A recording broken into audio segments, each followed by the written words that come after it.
the GOAT, the legend, the lead college basketball analyst for our friends at ESPN. Him and Dan Schulman were amazing on Saturday at North Carolina Duke. They'll be on the call this Saturday, Texas Tech, Arizona, as the Big 12, just an absolute juggernaut this season. On Twitter, at his name, at Jay Bilas, the great Jay Bilas. Jay, you're always generous with your time. Thank you very much. Happy Wednesday. How's it going? It's going great. I hope it's going great for you too. Thanks for having me.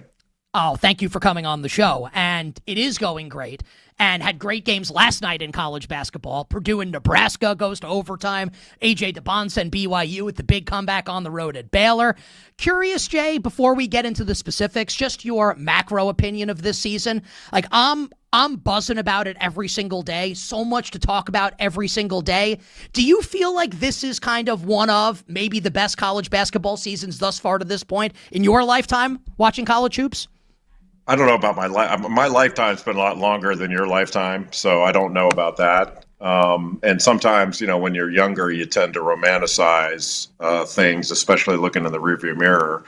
But it's been extraordinarily interesting and impressive. And I think the level of play, not just this year, but over the last few years, seems like it's taken a pretty big leap. And every year is different. Last year's really different from this year. I mean, I think at this time last year, most of us that were immersed in it kind of felt like there were 4 teams that had separated. Not that they were unbeatable or anything like that. Nobody's suggesting that, but that they were different. And they wound up being the 4 number 1 seeds. The 4 number 1 seeds went to the Final Four, but for only the second time since seeding began.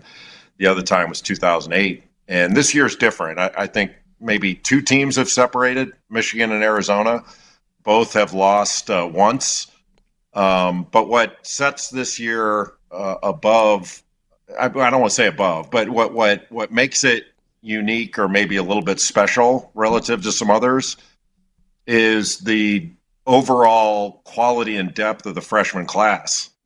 Like there is it's not just the the top 3 players that we have seemingly every year that are vying for top picks in the draft or something like that, and have extraordinary talent. We got a class that's 20 deep in freshmen that are impact freshmen, impact players, and I agree with you. Like they're going to dominate the draft, and we have more special young players this year than in any year I can remember. Now that doesn't mean we haven't had great years of freshmen, but this one is different in my view.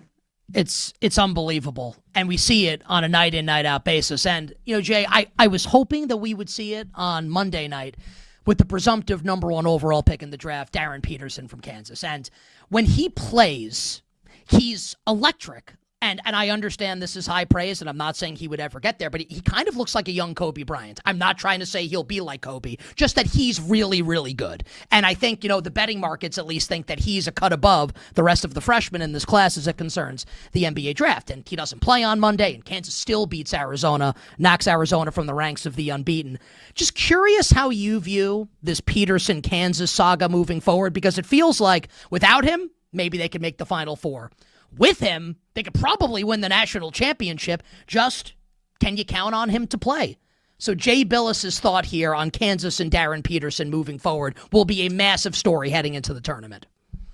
Yeah, I think the word you used, curious, is the way I feel about it. Like, it's just a curious case where you have a player with extraordinary talent, and I agree with you. When he plays, you can't take your eyes off him. He's that good.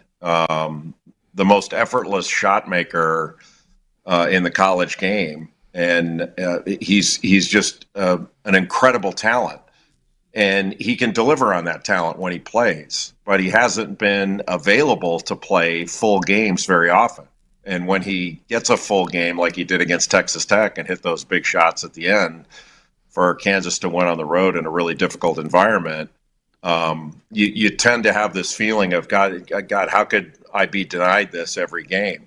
And when he didn't play against Arizona, I didn't find out about it till like 20 minutes before the game. You have this feeling of loss, and it's a selfish feeling. I don't agree with some of my colleagues that are saying, well, this is going to affect his draft status. I mean, if you look back over the history of the draft, we've said that kind of thing before. It doesn't affect a damn thing. The NBA is going to draft the extraordinary talent. So I'm not concerned about that. But it has been, I think it's been a difficult challenge for Kansas to deal with the in and out nature of his availability. But in an odd way, it may have kind of helped him. Other guys have had to step forward in his absence, and they've developed an identity without him. And now it seems like it's almost up to Darren Peterson to fit in with this Kansas team rather than his Kansas teammates having to fit in with him. And I think that was initially when he was playing early. There was a tendency kind of sometimes when he got the ball to stand there and watch him work. And I think they've learned to play at a high level without him. So I think that's made them an even more confident team. If I could guarantee for you, Jay, that Darren Peterson plays the entire NCAA tournament, he's in there, he's playing 30, 35 plus minutes in the games, Kansas would go, like the final round Kansas would get to would be what and why from Jay Bilas? There's certainly a contender with him healthy and with them having the continuity of him playing throughout the course of the last month and a half. I would still favor teams like Arizona and Michigan on a neutral floor, even with Darren Peterson. They're deeper, but Kansas is really good. Like the strength of their team isn't their offense. The strength of their team is their defense. They can really guard. But Michigan, Arizona, Duke, Florida, I think they're a little bit better on the defensive end, and Michigan a lot better on the defensive end. I tend to think like Arizona's problem in the game they played at Allen Fieldhouse wasn't their defense. It was offensively toward in the second half. They weren't able to get the shots they wanted, and I don't think they were as resolute as pounding the ball inside and getting into the lane. They settled for some jump shots, and they wound up getting clipped in that game. But, on a neutral floor, 7-game series, I wouldn't put Kansas with Michigan and Arizona. But look, in the year they won in 22 with Ochai Agbaji and Christian Brown and those guys, at this point in the year, I didn't include them in the 7 teams that I thought could win the whole thing. But they were trending toward getting in that group, and obviously they did get in that group, and they did win it. There's nothing stopping them from doing the same thing this year. There's no rule in the rule book that says teams aren't going to get better through February and through March. And even in the NCAA tournament, they still go to practice every day when they're in tournament play. So I think they're going to continue to get better.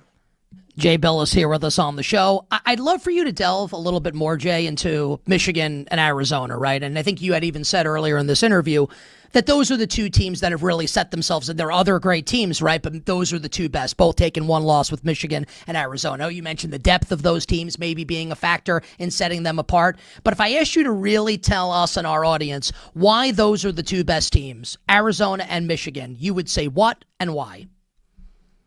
So if you start with Michigan, they've got really good depth, really good size. They're really big and strong and have fiber along the front line. And Michigan's the best defensive team in the country. Teams are shooting like right around 43% against Michigan inside the arc. And that includes like the occasional run out or a drive when they get a layup.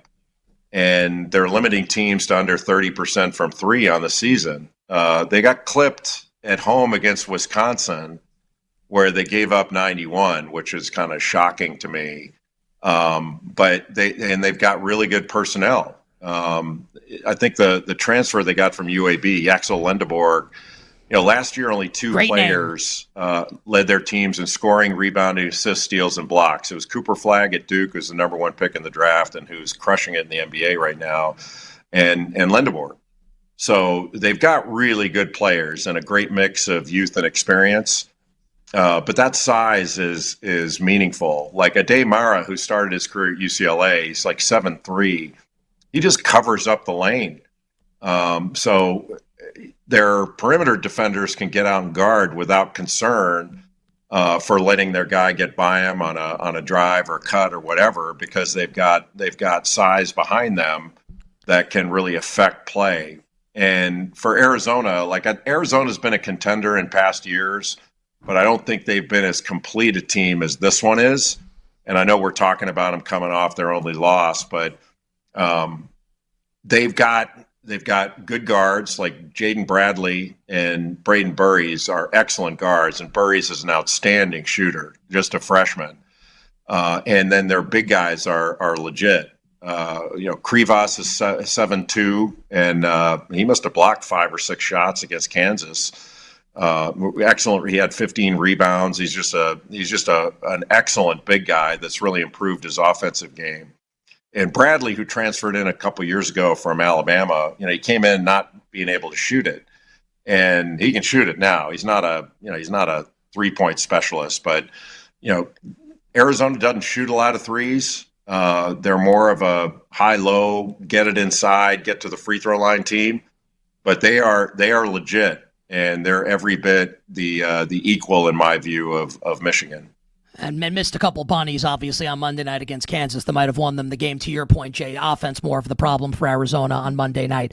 I want to ask you about Duke, and I'm going to say something that I think our audience is going to think is nuts, because Duke being the national team that it is. I kind of feel like Duke might actually be a little under the radar, a little underrated at this point in the season. Like 2 losses, blew an 18-point lead against an awesome Texas Tech team, right? Probably should have won that game. Lose at the buzzer to Carolina. Carolina's awesome. I know last night's loss to Miami notwithstanding. Carolina's really good. Now, I know you said Arizona and Michigan, the top 2. It kind of feels like, to me, Duke might actually be underrated right now with Boozer and Evans, etc. Am I nuts for saying that? Your thought on Duke at this point on the calendar? No, not nuts at all. I think that may very well be true. I think the strength of Duke's team is in its consistency. That while other teams, North Carolina included, can have some swings game to game in who they are. Like against Duke, they could have beat anybody that night. And then against Miami on the road, and I realized there are a lot of factors that go into that. 1, Miami's good. Number 2, they're coming off one of the most emotional games that they're going to have all year and in their careers. So human nature certainly factors into that. But that's a swing. And they've had those in other scenarios during the course of the year. Duke has been really consistent. And the one thing that oddly has impressed me about that team, they do have some, quite a few young players, whether freshmen or sophomores, that are kind of leading the way. They're really only a 7-man rotation. Darren Harris played a little bit more than normal, his average against Pittsburgh last night.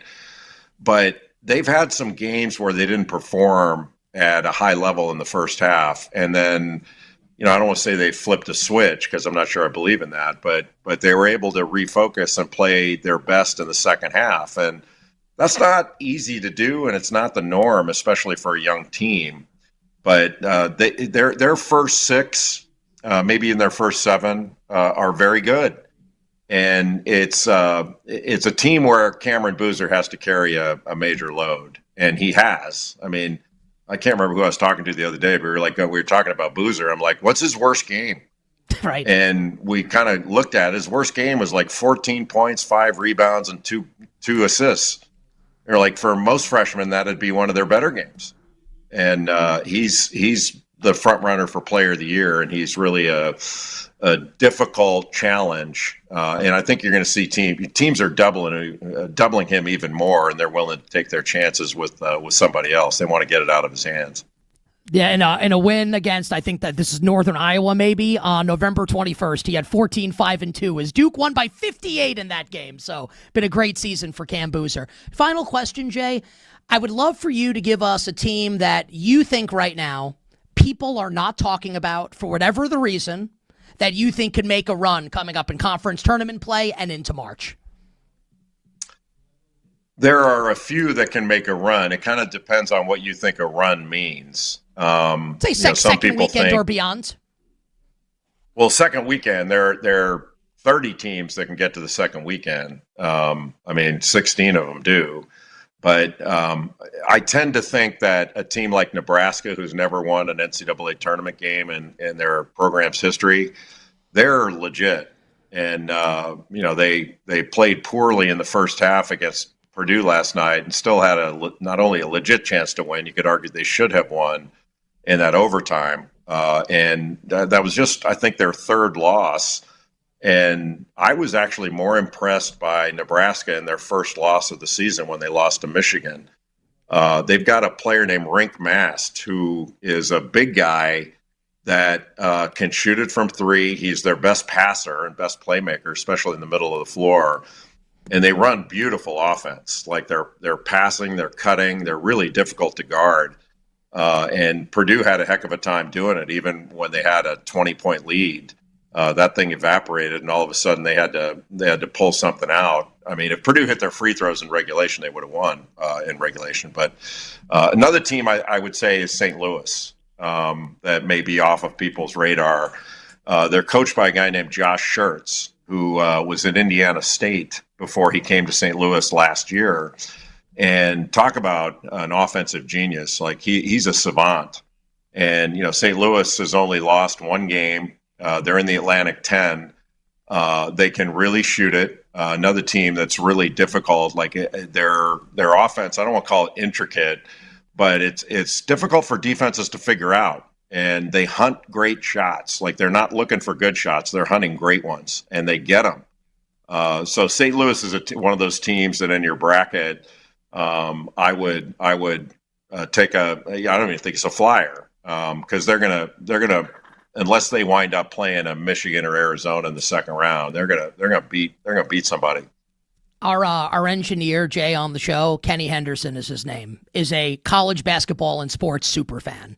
In the chat just now, before you answered the question, he wrote, St. Louis is sneaky, watch out for them.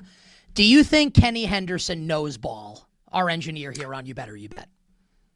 When you mentioned what Kenny said, I'm starting to rethink my position on St. Louis. So maybe I should pick another team.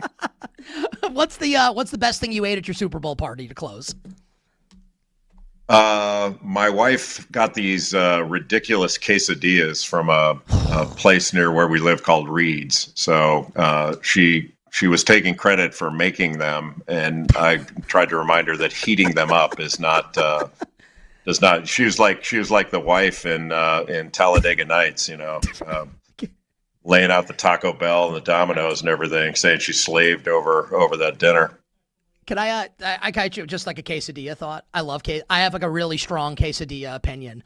I want a cheese quesadilla like Kevin McAllister in Home Alone, a whole cheese pizza just for me. I want a cheese quesadilla, sour cream, guac, a little pico de gallo, and I am in heaven. How does Jay Bilas like his quesadilla? I like more in it than that. This place Reed's puts like it's a chicken quesadilla, and it's got like black beans and some other things actually inside it. And then I guac it up, and then my wife she makes homemade salsa that if she bottled that stuff, I would not have to work anymore. So that's the way. But I have an odd thing. Like I only eat cheese when it's melted. I don't care for the taste of cheese when it's not melted. And so quesadillas are fine with me. But if she put the equivalent cheese out and put a gun to my head and said, eat this cheese, I wouldn't. I'd just say, pull the trigger. I'm not interested. So if I gave you like a hunk of like Parmesan cheese, like you would not be interested in taking a bite of it? No way. And it's got everything. Every bit of cheese I have has to be relatively mild stuff. If it's not melted and it's not relatively mild, I'm out. And I realize that puts me in a, there are groups out there, like people like, you don't like cheese, and they try to talk me out of something I don't care for. And I'm like, why do you care whether I eat it or not? That's more for you if I don't eat it. But there are groups out there, I found out, of people who don't like cheese. They're like support groups on how to handle it. And I haven't joined one yet, but I'm getting close. So I'm guessing the fact that you're aware of their existence means they've reached out to you. Is that fair to say? No, what happened was my nephews gave me such a hard time about not liking cheese. Like they were trying, well, try this. Like, so are you I'm the only one in your family that feels this way? Are you the only one in your family that feels this way? Yes, I have family members that they can't believe it. just because they love it. And my thing is like, look, if you don't like Brussels sprouts or something, and I happen to like them, like I'm not banging on you to like something. Like, why do you care whether I don't like something? I turned into Larry David all of a sudden, when his wife was upset at him that he drinks tea when she's having coffee, and she's like, "And why do you care what's in my cup? Like, I have a cup, there's steam coming out of it. Why do you care what's in it?" That's sort of the way I feel. Just don't leave that cup on the wooden table because it'll leave a ring, and that's going to cause problems. Jay, obviously a big Curb Your Enthusiasm fan. Jay, you're the best. You're very generous with your time. We love talking college hoops on the show, and we love talking college hoops, my friend, with you. Even if you don't like cheese, nobody's perfect. We can't wait to watch you and Dan on the call coming up on Saturday of Arizona, Texas Tech. Safe travels, and we hope to catch up with you again. Look forward to it. Thank you very much.